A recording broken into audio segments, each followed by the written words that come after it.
기도하겠습니다. 거룩하시고 은혜가 풍성하신 아버지 하나님 감사합니다. 오늘도 복된 날 허락하시고 생명의 말씀 앞으로 인도하신 하나님 감사합니다.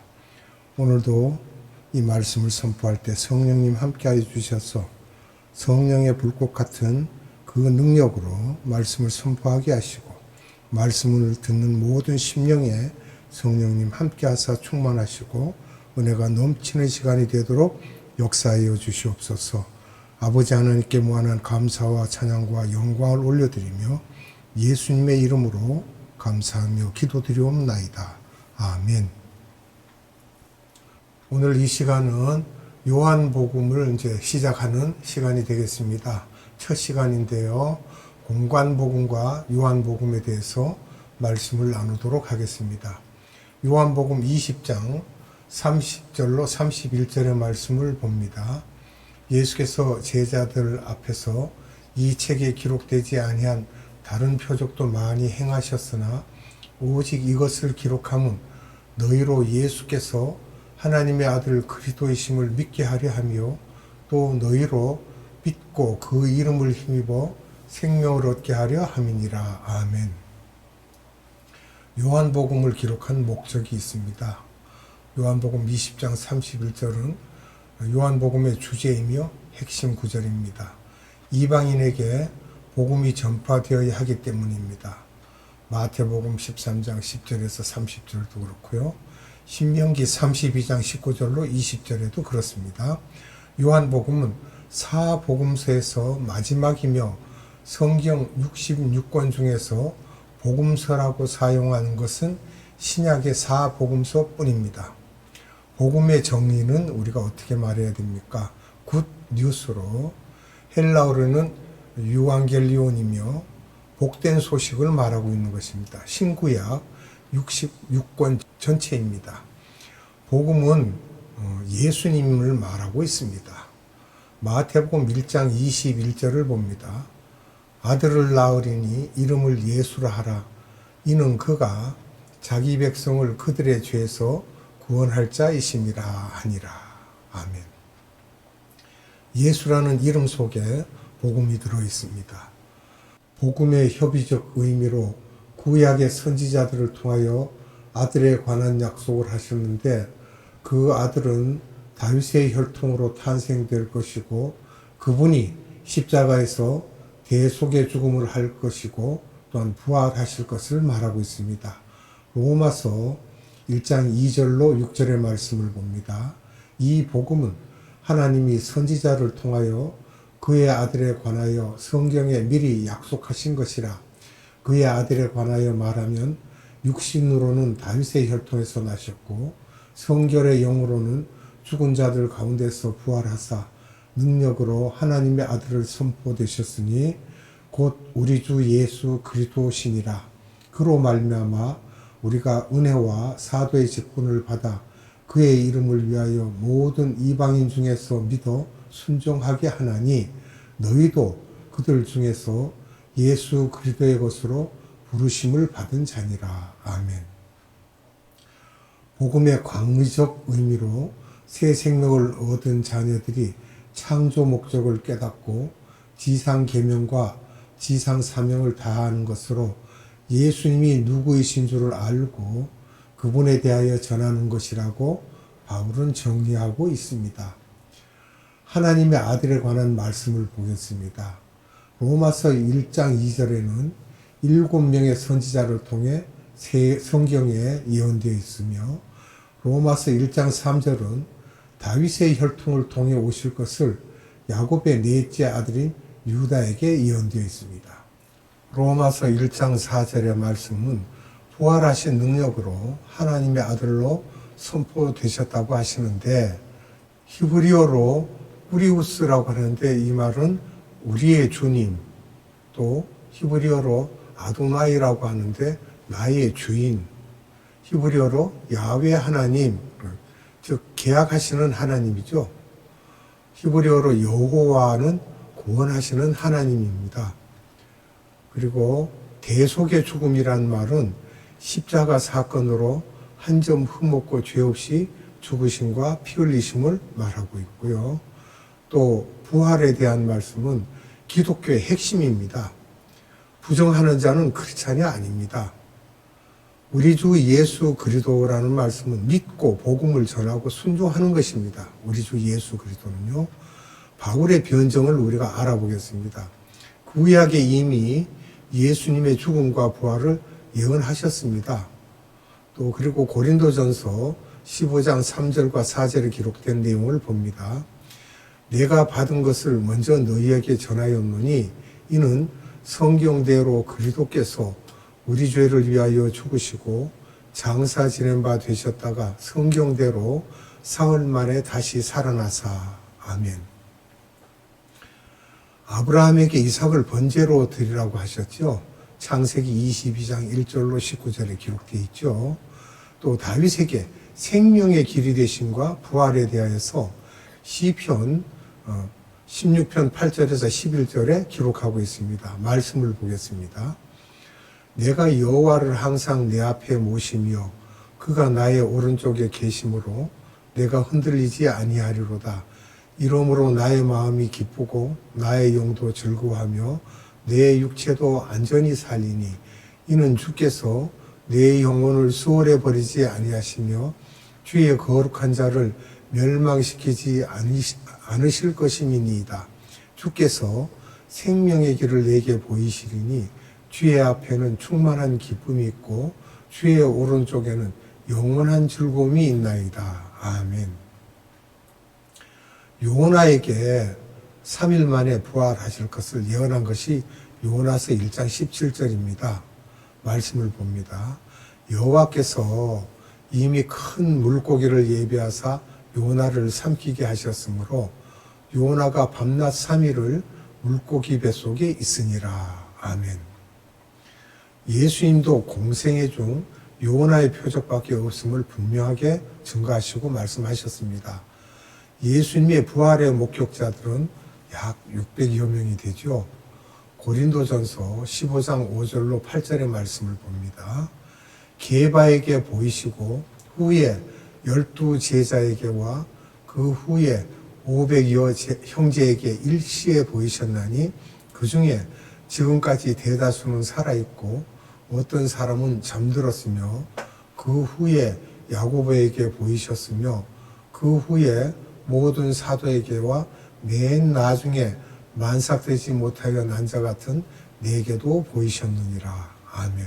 약 600여 명에게 보이신 것입니다. 복음서, 즉 성경을 분류해 보겠습니다. 첫째, 구약에는 천지 창조, 인간의 기원, 인간의 타락, 하나님의 심판, 하나님의 율법, 이스라엘 민족의 역사를 통하여 일하시는 하나님의 섭리, 구세주 예수 그리스도에 대한 예언의 말씀을 하십니다. 구약에는요. 구약 중에서도 또 첫 번째 율법서는 창세기, 출애굽기, 레위기, 민수기, 신명기 이렇게 해서 우리가 모세 오경이라고 합니다. 두 번째는 역사서가 있는데 여호수아, 사사기, 룻기, 사무엘 상하, 열왕기 상하, 역대 상하, 에스라, 느헤미야, 에스더. 또 세 번째 시가서가 있습니다. 욥기, 시편, 잠언, 전도서, 아가서, 예레미야, 에가. 또 네 번째는 예언서가 있습니다. 이사야, 예레미야, 에스겔, 다니엘, 호세아, 요엘, 아모스, 오바디아, 요나, 비가, 나훔, 하박국, 스바냐, 학개, 스가랴, 말라기입니다. 두 번째 신약에서는 예수 그리스도의 탄생과 그의 생애, 그리스도의 십자가의 사건과 부활, 예수 그리스도의 제자들의 활동, 구원에 대한 교리, 성도들의 생활상의 주의, 훈련, 장래의 약속, 최후의 심판 등에 대해 말씀하십니다. 신약에서 첫 번째 복음서는 마태, 마가, 누가, 요한이죠. 또 두 번째 역사서는 사도행전입니다. 세 번째 서신서가 있습니다. 로마서, 고린도 전후서, 갈라디아서, 에베소서, 빌립보서, 골로새서, 데살로니가 전후서, 디모데 전후서, 디도서, 빌레몬서, 히브리서, 야고보서, 베드로 전후서, 요한 1서, 요한 2서, 요한 3서, 유다서가 되겠습니다. 네 번째 예언서가 있죠. 계시록이 있습니다. 복음서의 핵심 내용은 구약은 나에 관한 이야기라고 하셨습니다. 예수님께서. 구약은 예수가 오실 것이다 라는 약속에 대한 예언을 한 책이죠. 모세오경은 율법서이며 역사서, 시간서, 예언서입니다. 요한복음 5장 39절을 봅니다. 너희가 성경에서 영생을 얻는 줄 생각하고 성경을 연구하거니와 이 성경이 곧 내게 대하여 증언하는 것이니라. 아멘. 누가복음 24장 27절과 44절을 봅니다. 이에 모세와 모든 선지자의 글로 시작하여 모든 성경에 쓴 바 자기에 관한 것을 자세히 설명하시니라. 아멘. 44절입니다. 또 이르시되 내가 너희와 함께 있을 때에 너희에게 말한 바 곧 모세의 율법과 선지자의 글과 시편에 나를 가리켜 기록된 모든 것이 이루어져야 하리라 한 말이 이것이라 하시고. 아멘. 신약을 보면요, 신약은 예수가 오셨다, 계시되다는 예언의 성취에 대한 기록을 한 책입니다. 여기에 사복음서가 있는데, 사복음서가 있고 그 다음에 사도행전, 서신서, 계시록 이렇게 기록이 되어 있죠. 신약은 구약에 오신다던 예수님이 오셔서 직접 말씀하신 말씀과 예수님의 삶의 방법에 대하여 기록되어 있습니다. 여기서 우리가 네 가지로 분류를 해서 본다면, 사복음서는 마지막에 내가 왔으며 내가 온 목적은 죽으러 왔으며 그래서 내가 죽었고 그러나 부활하여 다시 살았고 또 승천하였고 그때 하신 말씀이 창조의 목적에 대해 말씀하시면서 하나님을 사랑하라는 지상 계명과 이것을 모든 족속에게 전하라고 하면서 지상 사명을 주신 것에 대해 기록한 것이 사복음서입니다. 두 번째 사도행전입니다. 복음을 그대로 전하는 것에 대해 기록하고 지상 사명에 순종한 사람들에 관한 이야기가 기록되어 있습니다. 사도행전 28장은 1세기에서 끝났지만 2세기 이후 지금까지 계속해서 사도행전 29장이 계속되며 우리가 거기에 속했다고 보면 되겠습니다. 예수님의 정체성에 대해서는 구약과 신약에 나온 예수님에 관한 것으로 그가 창조주이시며 구원주이심에 대한 것을 말하고 있는 것입니다. 세 번째 서신서를 보면요, 사도 바울, 베드로, 요한을 통해서 편지 형식으로 기독교의 교리와 기독교인의 삶에 대한 가르침이 기록되어 있습니다. 네 번째로 계시록이 있습니다. 예수님이 다시 오실 것에 대한 예언서로 기록이 되어 있습니다. 우리가 사복음서의 기능을 보면요, 네 가지로 보는데, 첫째, 죄를 깨닫게 합니다. 성서는 사람이 넘어서는 안 될 한계선을 율법으로 명시하여 범죄에 따르는 무서운 결과를 보여주며 신명기 11장 26절로 28절에 기록이 되고요. 사람으로 하여금 자신이 어쩔 수 없는 죄인임을 깨닫게 하여 줍니다. 로마서 7장 7절에는 예수 그리스도의 은혜의 자리에 이르도록 한다는 것입니다. 죄를 깨닫게 하고요. 두 번째는 구원의 도리를 알게 합니다. 성서는 허물과 죄로 인해 죽을 수밖에 없었던 인생으로 하여금 예수 그리스도를 믿어 멸망에서 구원에 이르는 방법을 알려주는 것입니다. 세 번째는 기독교인의 생활 지침입니다.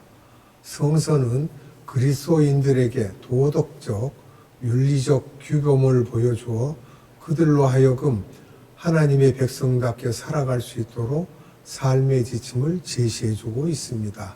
네 번째는 기독교인의 영혼을 성장시키십니다. 어린아이가 영양을 공급받아야 생명을 유지하고 성장할 수 있는 것처럼 성서는 기독교인들의 영혼을 성장하도록 영적인 삶을 돕는 꼭 필요한 요소입니다. 복음서와 관련하여 다음 시간에 더 말씀드리도록 하겠습니다. 기도하겠습니다. 은혜가 풍성하신 아버지 하나님 감사합니다. 오늘은 요한복음에 대한 내용을 첫 시간으로 아버지 하나님께서 우리에게 말씀을 주사 그 말씀을 전했습니다. 또한 전함을 받은 자들의 그 심령에도 주님께서 역사하사 요한복음이 어떻게 이루어져 가는지를 계속하여 전하고 듣고 또한 그것을 새롭게 전하는 그러한 우리의 믿음이 되도록 역사하여 주시옵소서. 오늘도 생명의 말씀으로 우리를 양육하신 아버지 하나님께 무한한 감사와 찬양과 영광을 돌리며 예수님의 이름으로 감사하며 기도드리옵나이다. 아멘. 축도로 예배를 마칩니다.